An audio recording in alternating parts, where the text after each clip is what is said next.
Hello and welcome to the Gale Blade News. In today's top story, Moderna becomes the third COVID vaccine approved within the UK.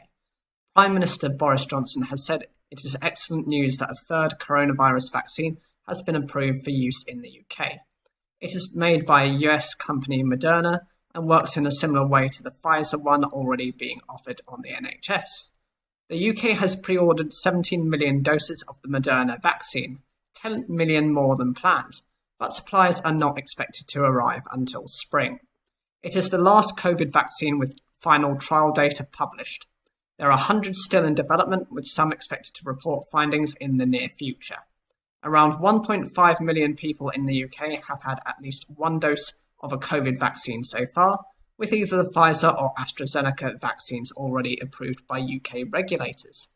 That figure includes almost a quarter of those aged over 80 in England, people at highest risk of severe illness or death from the virus. Vaccines are being given to the most vulnerable first, as set out in a list of 9 high priority groups, covering around 30 million people in the UK.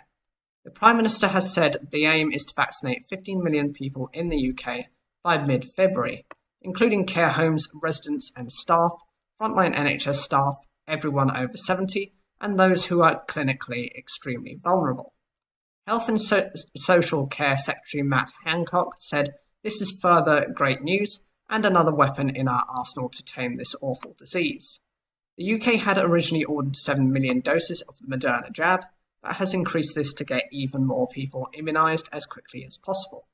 In total, the UK has now ordered 367 million doses of vaccines to protect against COVID-19.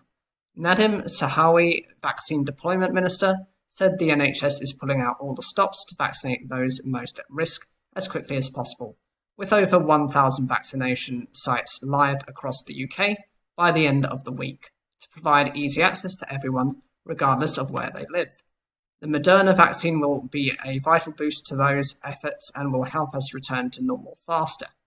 The Moderna vaccine, an RNA vaccine like Pfizer's, injects part of the virus genetic code in order to provoke an immune response. It requires temperatures of around -20 Celsius for shipping, similar to a normal freezer. In comparison, the Pfizer BioNTech one requires temperatures closer to -75 Celsius, making transport logistics much more difficult. The AstraZeneca's jab is easier to store and distribute, as it can be kept at normal fridge temperature. All of these vaccines require a second booster shot, but a first dose is likely to be given to as many people as possible. In trials with more than 30,000, the Moderna vaccine offered nearly 95% protection from severe COVID. No vaccine is 100% effective, and it takes time for protection to build. For all of the COVID vaccines, we still do not know how long immunity will last. People who have received the coronavirus vaccine should continue to follow social distancing rules to protect themselves and others. EU and US regulators have already approved the Moderna vaccine.